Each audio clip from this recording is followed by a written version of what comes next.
And we're back. Welcome Yeah. to Thumbs Up Outdoors, Lake Trout Live, all things fishing, episode 4. This is our Lake Powell recap, which first and foremost, we both survived. It was touch and go. The first 12 hours was dicey, man. Yeah, it's a little questionable whether we were going to actually make it on that trip or not. I wasn't sure if we were going to have to like turn home and fish a small lake. Yeah. So, I mean, out the gate, I get a call. Hey, where are you? And I'm like, well, I'm just behind you. And you're like, well, you're going to catch me faster because I'm the truck limping down the interstate because my boat cover just ripped in half. Yeah, So, that was not enjoyable. yeah, that was And how I it started. I got a sneaking suspicion that's going to be expensive to fix. Yeah, they're not cheap. I looked at one for this trip and I was like, nope, Yeah. not going to happen. But it didn't get better quickly after that either. No, because then my Dumas drove into a cattle guard and not just popped a tire, like violently exploded tire and rim. Yeah, you assaulted that tire. Yeah, it was bad. Yeah. And then we left there, made it to the campsite. No, because remember we put your spare on and it didn't have any. It went it went flat. Needed the little blue pill, and yeah, we had to use my spare, and then we put air in your other spare when we got to Green River, and then yeah, I forgot about that. Yeah, that we changed out the entire tire only to find out that it too was flat and did it all again. Yeah. So we finally met up with Sammy, who you will hear a lot about as we talk about Lake Powell. Sammy is a photographer. I'll definitely make sure I link his stuff in the comments, but he came along and took pictures and did a ton of video stuff for us, but he is based out of Las Vegas. So he met us in Hanksville. We were supposed to be there at 8 p.m. He got there at 7:30, and we rolled in just shy of 9 o'clock by the time our gong show had finally commenced. Yeah, it was. We were late, to say the least. A little bit. And then the next morning wasn't exactly smooth sailing. No, we learned a lot on this trip rapidly. We packed too much. Yeah. Exponentially too much. Yeah, we started loading up the boats the next morning early because we woke up at 4:45. Yeah, because we were thinking first light would be about 5:30 was the thought, and it didn't show up till like 6:15. So we woke up way too early, but we started loading the boats and quickly we're like, we've got too much crap. Yeah, when we pushed your boat off the trailer and we're like, after rushing to get it back on the trailer so it didn't sink at the marina. Yeah. I was really grateful we were the first people on the water at that point because no one was watching. Yeah. We would have been should have handed out business cards. Hey, watch 8 Times Up Outdoors. We're professionals. Yeah, it was bad. Yeah, that feeling when you're on a roller coaster and like your stomach drops. Yeah. That was exactly what I experienced when I got off the trailer because the whole boat just like shifted and like I'm like, oh, I'm going under. Like we're done here. Quickly put it back on. So yeah, it changed our plans a little in that we then decided we had to make 2 trips to the campsite. So we unloaded a bunch of stuff. Chris, me, and Nate I was trying to remember. Nate was on that first trip out, right? Yep. Shout out Yep. to Western Slope Aviators. They'll fly you where you want to fish. There you go. As soon as he gets a friggin' license. Yeah. I can see yeah. it. When we had to make 2 trips, that really brought into question whether we had packed enough fuel to be able to make it to our original destination, which was for me kind of like a milestone. Like, we had set this goal and I, by God, wanted to reach it. Like, come hell or high water, I figured we were going to make it. Right. So, yeah. So then we headed out fully loaded. You and Nate on one boat. yep. I was by myself with like 80% of the gear on the pontoon boat. I think we ended up, I would guess we were probably about 15 miles out of Bullfrog. That's probably about where we ended up. Yeah, when I measured it on Google Maps, it was about 15 and a half to 16. Yeah. And I mean, give or take. Right. And so the whole drive out there, I am watching 2 things. I'm watching the time because I'm like, okay, we just left 2 guys on shore. We don't want to leave them there all day. And 2, I was watching the gas gauge going, okay, our plan was that it would take us a full tank of gas to get to the campsite, which means it needs to take about a third of a tank on the way out because you have to go up, down, like you got to go back and forth now. So all of a sudden I'm like, we can only travel so far. But fortunately, we were able to get almost to where we wanted to stay. Yeah. Because we were 1 canyon shy of it when it was all said and done, right? Yep. I feel like we got where we wanted to be, though. I think we ended up finding a pretty decent camp spot. Well, actually, on the way out, you had additional trouble. Oh yeah, it got more interesting. Yeah. Yeah, and where we had our mechanic with Western Slope Aviators, they'll fly you where you want to fish. And I'm going to become obnoxious about it now. I like it. But yeah, Nate, our mechanic and beloved friend, has to actually fix the motor for your boat, for old Captain Blue Boat.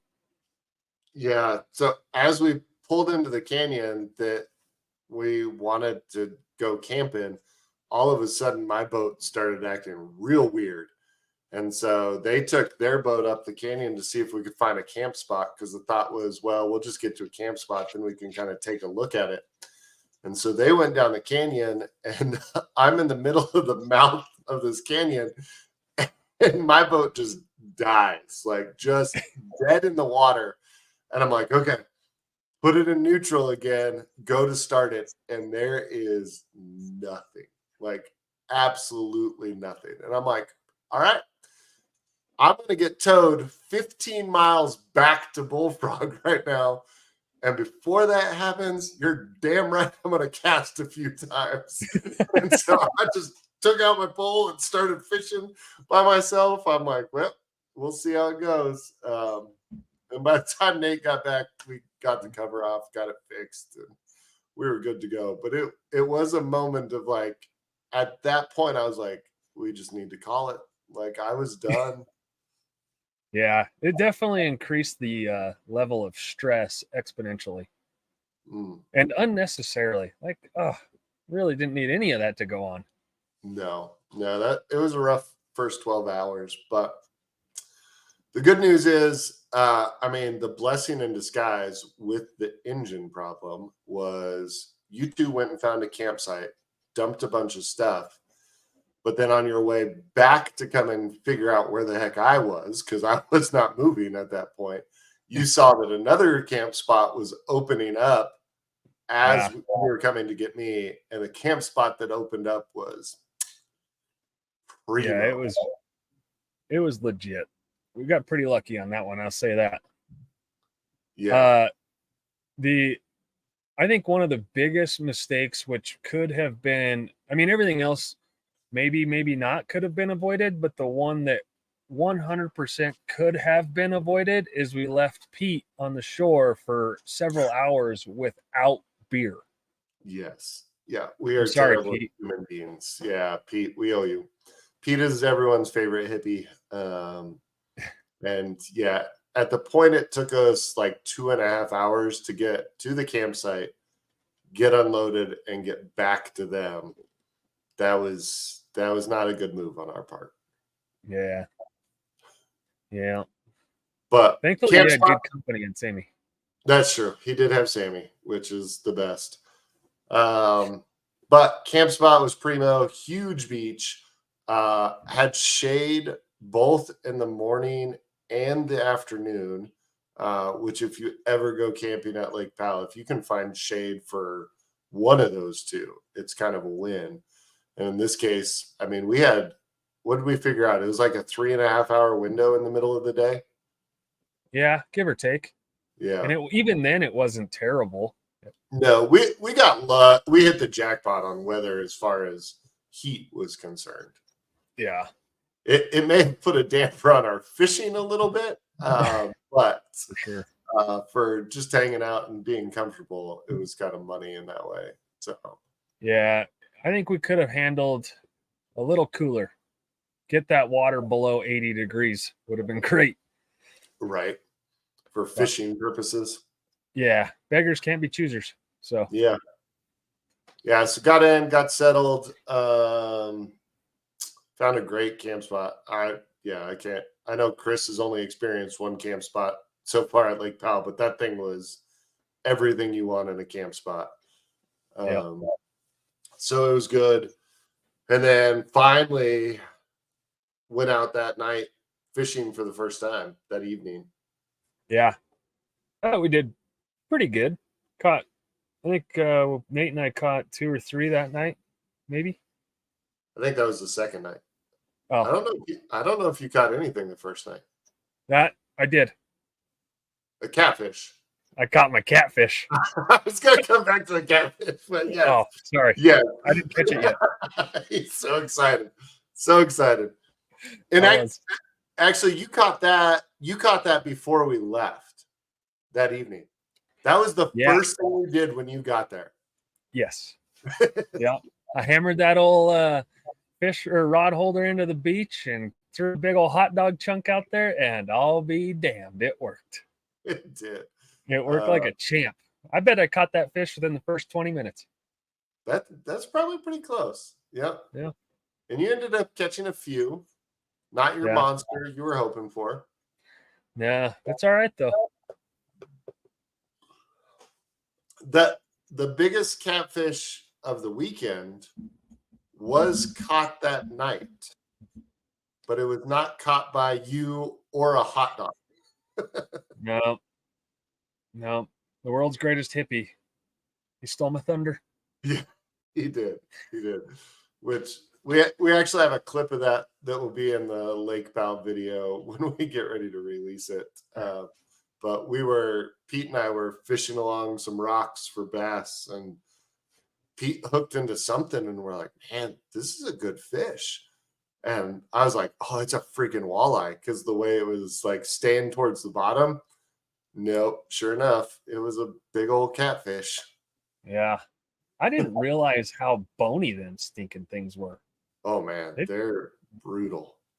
Golly. And their skin is like rawhide. Mm-hmm. I was rather impressed with the durability of them, because that when I went to clean that one, it put up a hell of a fight. Man. It's like it lived through like 90% of the cleaning. Yeah, true. Yes. And not for a lack of trying to be like humane about it. Like it just Yeah. No. It was crazy. So where are we at now? That was Friday night. Yeah. Yeah. It got blurry. Yeah. It got blurry. But okay, hold on. So before we got fishing that night, there was an experience that you had that you repeatedly said was the greatest thing you had ever experienced. Beer bobbing. Yeah, that is legit. That, my friend, that's a gift from God. I don't know who created that, but good on you, sir. Quote.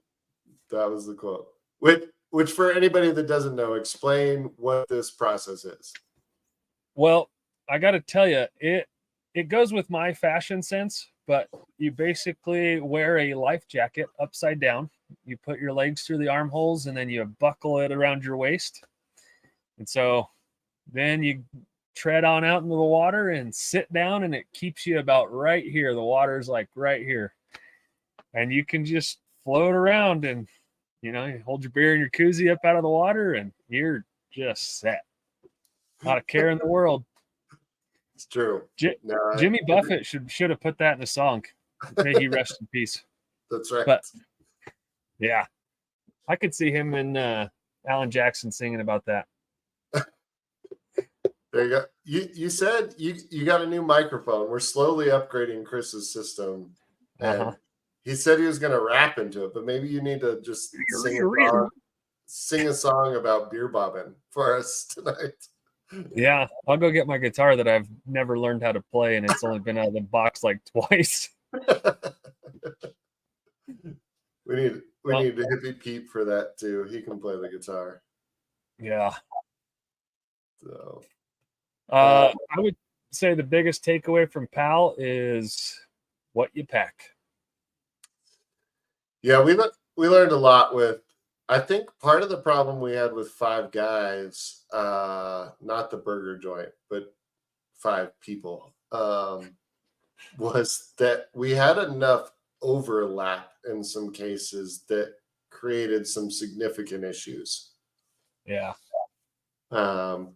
We also definitely were trying to be a little bougier than we probably needed to be. I would definitely agree with that. We had more food and water and drinks than we could possibly consume in those days. Right. Well, so I will say this, because I cleaned out all the coolers when I got back and kind of reorganized them for everyone and put people's foods in places. And there was one person that overpacked on food. Only one. No, not you. Yeah. No. Yeah. Our Western Slope Aviators, Nate, man, he packed enough. His dinner was enough for like 4 meals. Oh. That was like most of what was left over. Is that the carne asada and stuff? Yeah. The carne asada and the pollo asada. Yeah, he said he brought 5 pounds of each. Yeah. And it did save us a little because when we were supposed to be eating fish one day, we had enough fish at that point. We were supposed to have fish tacos and we could have done it, but we're like, I don't know if we're going to catch enough fish for dinner then. So we're like, let's just have leftovers. So we did that. Our food was actually pretty on point. Our water and Gatorade consumption was very minimal compared to what we brought. Or what we needed. Right. Yeah. Now, I was, because we've both been making notes for the next time we get to do this, how to make it better. I was trying to think through that though, and I'm like, so all the stuff we had left over was the frozen ones. Like it was frozen water bottles and frozen Gatorades. And I'm like, you really can't sacrifice that. Like you have to have that for your food and for the fish to bring home. Like you need those 2 things. Yeah, I think if we don't pack like ingredients for meals and we actually bring like pre-made meals, I think those are smaller and easier to condense than like onions and bell peppers and like all the ingredients. And so I think you would actually use less room with food, and then you could have less water and frozen Gatorade and still last as long. Yeah. No, I think that's a good point for sure. So that and cooking in the dark, and there was just, I think that was because everybody, you know, when you get back to camp or whatever, it's like, let's eat right now. We're starving. So well, that's because it's like 7:30 p.m. Yeah. But I think that also saves time and makes life just a touch easier to have pre-cooked, you know, chili, stews, those kind of things. Yeah. Where you could just kind of one pot it. Your chili was great. It was easy to do. The kielbasa meal that I did was super easy to do. Yeah. But some of the other ones, yeah, took a lot more work. The fish fried was terrible. It did not go well. Fortunately, Pete crushed the other side of it with the bacon and potatoes, and so we had food, but the fish was a little iffy. So, yeah, I felt all right after eating it. Yeah, I was like, no one got sick. I think it was there, but I will say I came home and did the fish tacos that were planned because we never did it, so I had all the leftovers, and they were money. Yeah. They were real good. So, but yeah, I mean, so from a fishing perspective, this is your first time.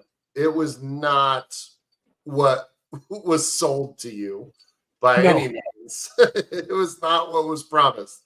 But what's some takeaways?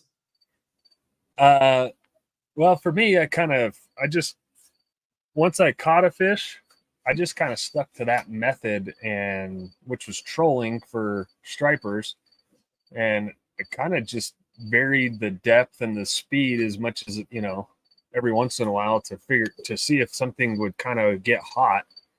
And it was, I mean, the cool part about trolling is also allowed me to cover a lot of ground, and so I got to see a lot of the lake more than I probably would have if I, you know, just blast and cast around a certain spot for 30 minutes and then move. And then, so, right. Yeah. I definitely need to practice plastics and do cause I don't bass fish enough.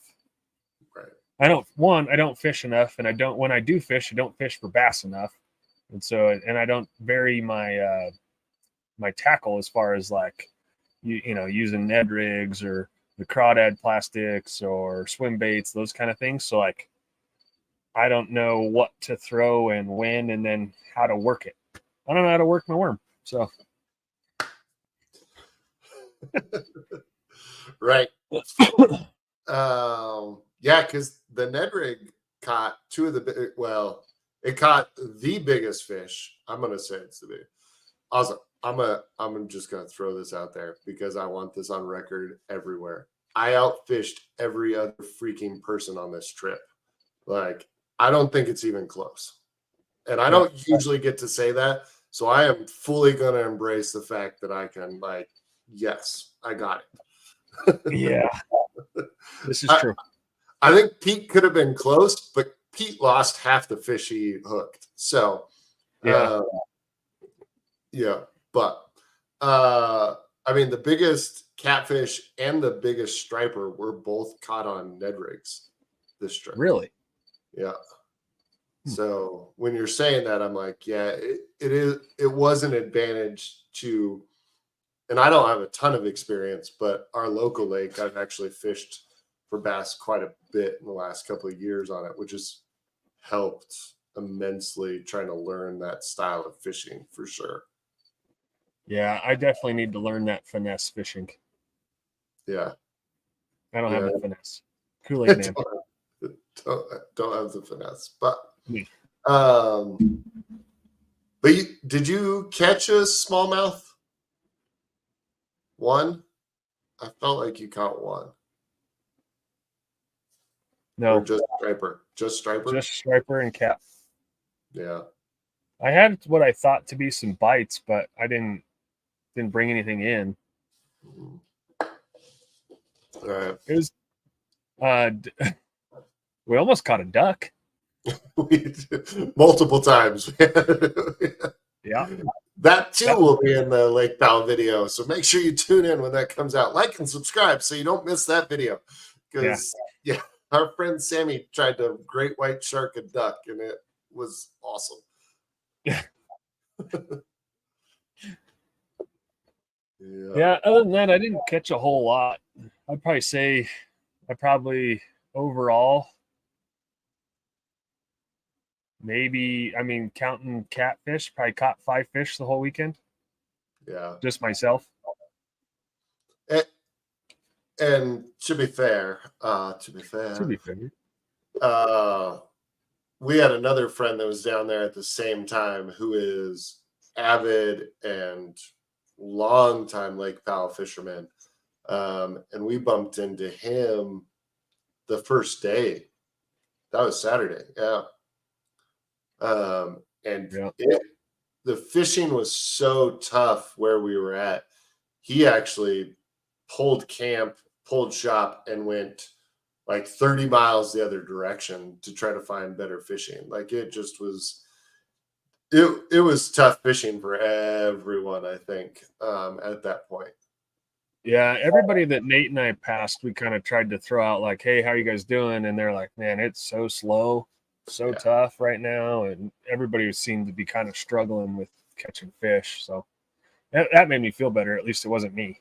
Yeah, no, for sure. And I think, you talked about the water temperature cooling down a little. I think because it's happened one other time when I've been down there, when a cold front moves in right in front of your arrival time, which is what happened to us, it just killed the fishing, like absolutely killed it. I think we experienced that some this trip too. We ended up, Pete and I ended up finding most of our success like at the back of the canyons in the shallower waters, like 15 to 20 foot, kind of 25, maybe 30 foot depth. We were able to catch a fair amount of fish back in those zones, but it was nothing like what we've experienced before. Right. Yeah, I'm hoping we can go back next year and it's better. Always. Yeah. Always. No flat tires, no ripped boat cover. Yeah. Pack less, take less. Yeah. Only have to take one trip out. Yep. You're gonna buy a bigger boat by then. Thanks, Don't Jordan. say that too loud. But it was good. It was good. Yeah. We caught fish. I think the fishing being slower made for more of the kind of spontaneous adventures too, which those cliff were diving. fun. Yeah, cliff diving. Exploring the little crack in the canyon that didn't go very far, but it was cool. Paddleboarding. Yeah. Yeah, we definitely found ourselves on, what was it, Sunday, becoming a little more like outside adventurous, like not focused so much on being at camp or fishing necessarily, but seeing how we could entertain ourselves without fishing or being at camp. So hence the paddle boards and the cliff diving and spelunking down the canyon. Right. Yeah, crawling across the tree. That middle of the afternoon when you've got the 4 or 5 hours where you just got to figure out something. So yeah, it was good. I was pretty impressed at how entertaining the paddle boards were. I'd only done that one other time, and I was like, man, this is cool. Yeah. No, that was great. Yeah, Sammy brought a couple of paddle boards.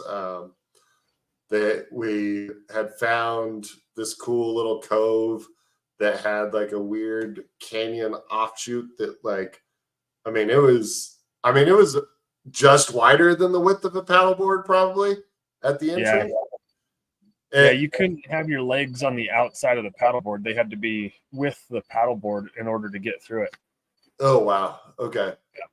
I just found it. I didn't actually go down the canyon, but it looked like it went forever. It ended up not going very far, which was kind of disappointing. But there is some cool footage of like someone has hung a climbing rope at the back of it, and so you could see that, and like you could see where the original water level was at, why that's on a map because it was actually on the map. And Yeah. What? I mean, I knew that Lake Powell was huge, but then when you look like when I was there and like the cliffs are 300 feet above me, and then the old residual water line is there, like halfway up that, it kind of gives you that perception of like how much water this bad boy can hold. And you're like, man, it's just, it made me feel, especially in my boat, tiny. Yeah. Well, both of our boats are not super built for that lake. Like, No. We can manage when it's done carefully. Yes. Yeah. Yeah. There was, yeah, when we went and it was that late in the day, and then the wind started coming, and everybody like in houseboats and other like big surf boats were hauling butt into the canyon.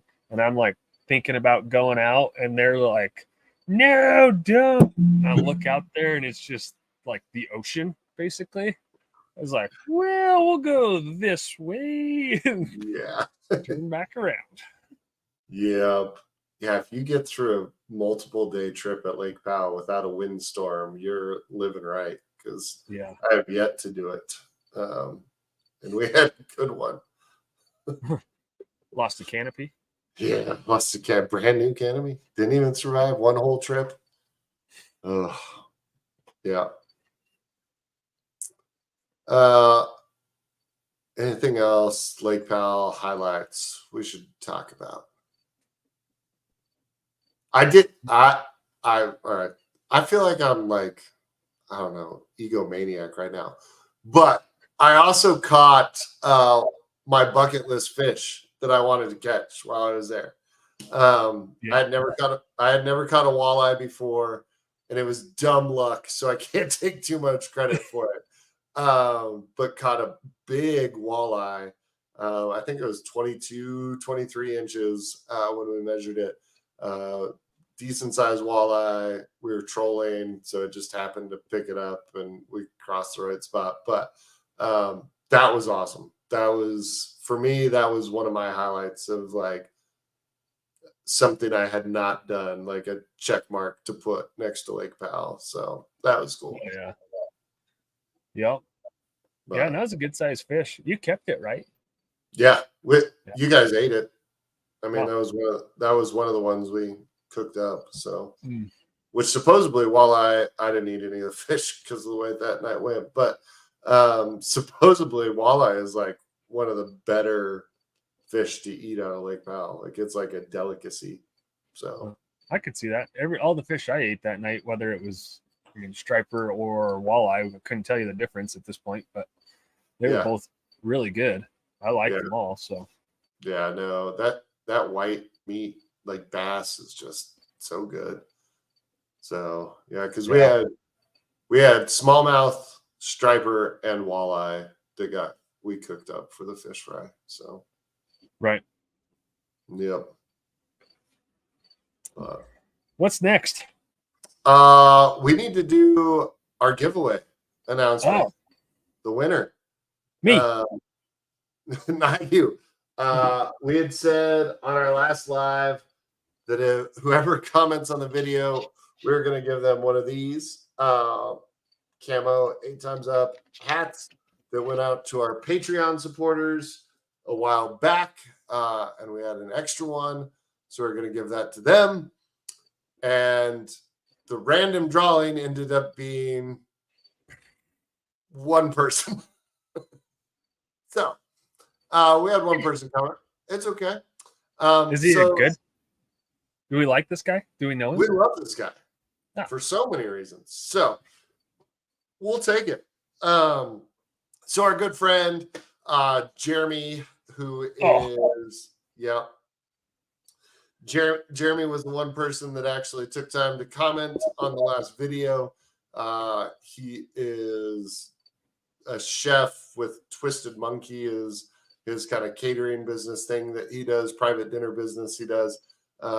He cooks for us at Taylor, which is coming up so fast, but we're not going to talk about that yet.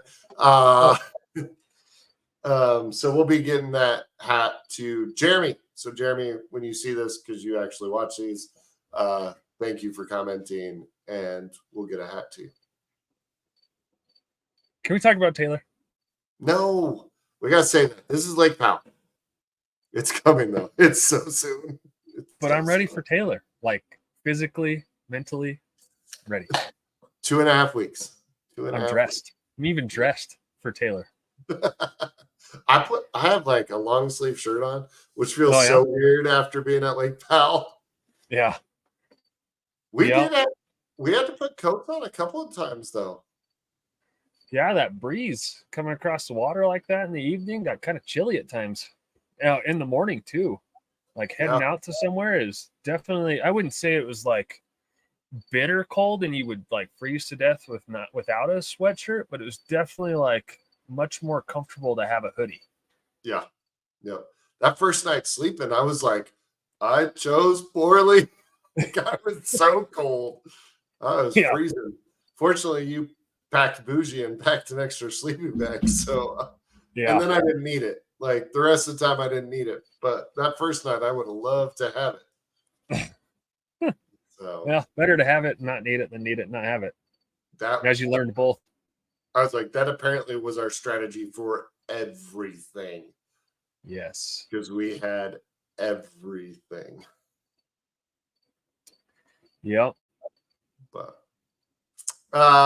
we need, all right. So we're gonna tease, because the lives we do this. Our favorite part, the dumb things we bought on Amazon update. Which first, your Catfish lights that we talked about on the last one. They worked. They did. Which I haven't looked. So I started going through all the footage today, and I haven't seen. I want Sammy's commentary to be caught on video for when you were reeling that fish in. Because he's talking about like Vegas strippers and gato fish that like to party. And I'm like, I'm just hoping it's all on there. I don't know if any of it's on there, but I'm hoping it's on there. So those worked. So dumb purchase or not, they did catch fish. Yeah. They caught one fish. I only used it once and I caught a fish with them. So there you go. I'm going to go out. I'm going to just say they work. Yeah. I think that's fair. So I've got, and this is, we're calling it dumb things I bought on on Amazon. The reason behind this one is dumber than the actual purchase. I'll go ahead and say that. Yeah. So what I've got here is I have one of the new Cast King bait cast reels. This is, I believe it's called their Mega Jaws model. Let me verify that's the correct name, isn't that? Yes, Mega Jaws. So Mega Jaws, I've got like, it's like Colorado Rockies colored, which I kind of like. So it's like black and dark purple. So we got that going. So the reason, I did not need a new reel by any means. I did not need this, which is half the stuff in my tackle box. But Cast King, I have multiple pulls from them. I have a couple of their reels. I think I have 3 of them, actually, 3 different reels from them. 2 bait casters. One is the Megatron spin reel as well. I've got that one. And I think 3 of their poles at least.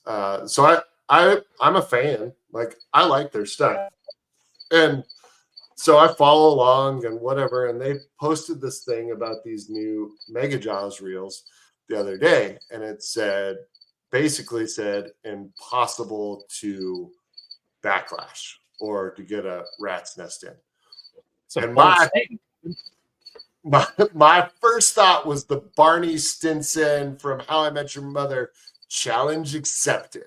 So that's what I posted because I'm like, I can freaking rat's nest anything, man. I am not good at the bait caster. Like, I've been using it for maybe 2 years at this point, maybe 3 years. Not very long. I finally feel comfortable enough with them that I'll use them more than my spinning rods.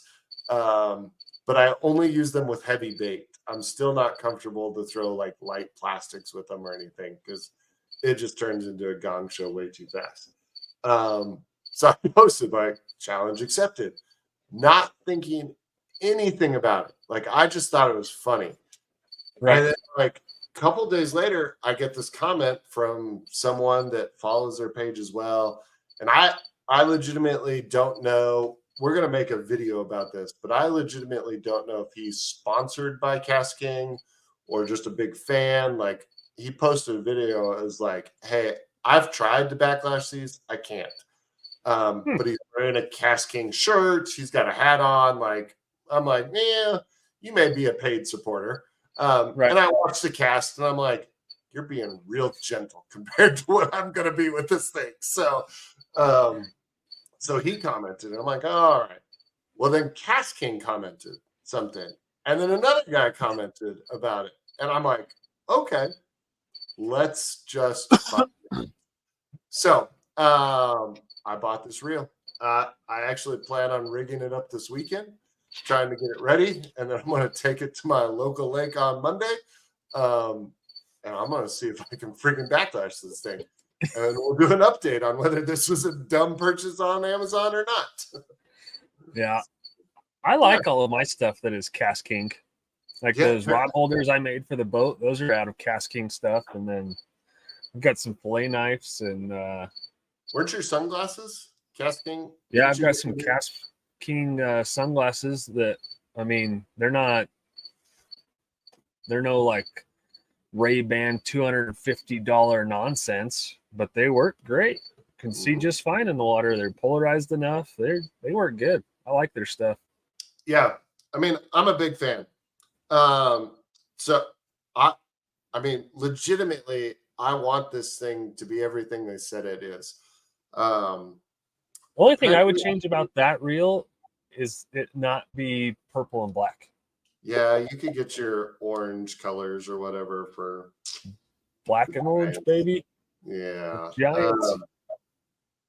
So supposedly this thing has some new braking technology. It's like an auto brake system that'll add resistance to stop backlashing. So as it starts to spin out of control, it's supposed to somehow, I don't know the technology, help that. So we'll see. Find out. We're gonna find out. So yeah, I'm anxious.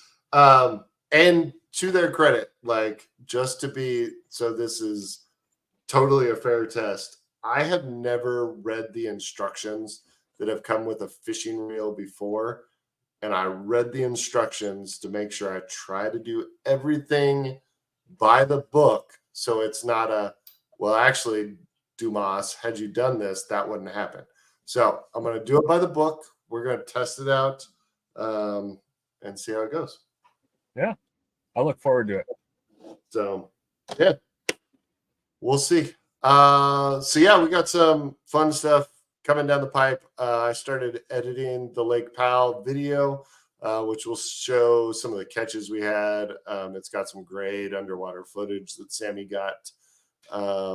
It shows like the one fish that Chris caught the entire time we were there. So we've got that. I made a picture of it. Nate could have got it and you just held it. I don't know. So we've got that stuff coming. We're going to do the Cast King. But yeah, I think that about does it for this Lake Trout Live about nothing about lake trout, but it's all about fishing. So thank you to everyone that has subscribed to the channel. We have seen some pretty incredible growth over the last kind of couple of weeks, which is super fun. So if you have friends that enjoy fishing, we're really trying to do this kind of on a weekly basis, and it will be kind of all things fishing. So make sure you share this with them. Like and subscribe here on YouTube. Find us on Instagram, Facebook, and even TikTok. We are on TikTok. We're everywhere. Yeah, that's right. I don't really know how TikTok works yet, but I keep posting stuff and people keep liking it. And That's I've all got that all matters. sorts of new friends now. So, we're doing good. So find us on all those places. If you want to get cool stuff, like this hat, or I think I've got one. Nope, it's too far away. We've got backpacks. We just sent out some sweet new SPF 50 fishing shirts that are the Tight Lines Cool Cans logo. Those are in the mail on the way to Patreon supporters right now. We call ourselves the Crappy YouTube channel with amazing swag. And people verify that. We've got a lot of friends in the YouTube world, and they will say our swag game is on point. So if you want to get cool stuff, head over to patreon.com/8xupOutdoors.com. Get signed up for as little as $5 a month over there. Am I missing anything else? If people want us to, review or look at something or talk about something, they can send us a message on any of our social media. They could comment on our videos on YouTube, however you want to get a hold of us, and you want us to chat about something or look into buying something on Amazon to see if it's worth your money or not. We will buy it first, try it, and let you know. Yeah, we have committed ourselves to being the sacrificial cow. So send it our way. We'll spend dumb money on stupid stuff under a certain value, But if someone wants to, say, hey, will you test out this new Lund Fisherman for us? If you buy it, we will 100% do that for you. Yeah, we'll let you know all about it. You'll never see it again, but we'll let you know about it. Exactly. All right. Well, until next time, tight lines. Cool cans. We'll see you guys later. Let the awkwardness begin. We'll fly you where you want to fish.